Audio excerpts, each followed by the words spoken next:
ഈ ബോട്ടിന്റെ ഇപ്പൊ നിങ്ങൾക്ക് ഒരു ദിവസത്തെ പണിക്ക് പോയാലേ നിങ്ങൾക്കുണ്ടാകുന്ന ഒരു ചെലവ് നമുക്ക് ഇന്ന ദിവസം ഒരു 300 എണ്ണ പിടിക്കും. 300 എണ്ണ എന്ന് പറയുമ്പോൾ 30,000 രൂപ തന്നെ.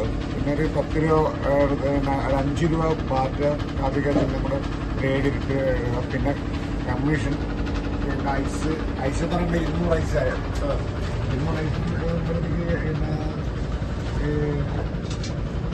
85, 90 രൂപ 80 രൂപ പല രീതിയില്ലേ റേറ്റ്.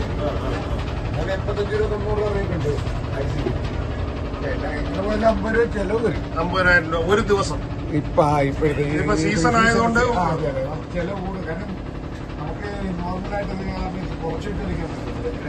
സ്പീഡ് വെച്ച് അടിക്കാൻ പറ്റില്ല. കാച്ചിൽ കിട്ടുമ്പോൾ നമുക്ക് സ്പീഡ് വേണം. സ്പീഡ് കൂടുന്നതനുസരിച്ച് ഡീസൽ കത്ത് കൂടും. ഇത് എന്ത് ഇഞ്ചിനാണ് ഇതിനകത്തിരിക്കുന്നത്? ഇപ്പൊ സിനോട്രാക്ക് 250 ഇഞ്ചിനാണ് ഇതിനകത്തിരിക്കുന്നത്. എത്ര 650 അങ്ങനെ എങ്ങനെയൊക്കെ കിടക്കും? അത് 250 ഹോഴ്സ് പവർ 250. അതാണ് ഹോഴ്സ് പവറിന്റേതാണ് അതിന്റെ. ഇന്നിപ്പോ നിങ്ങളുടെ ഒരു ക്യാച്ചിങ് ഉദ്ദേശം എന്താ? ക്യാച്ചിങ് 2 രൂപ അടുത്തുള്ള പണിയാണ്. സീസൺ പണി എന്ന് പറഞ്ഞാൽ വലിയ പണിയല്ല. സാധാരണ ഇതിപ്പോ ഇന്നത്തെ പണി കുഴപ്പമില്ല.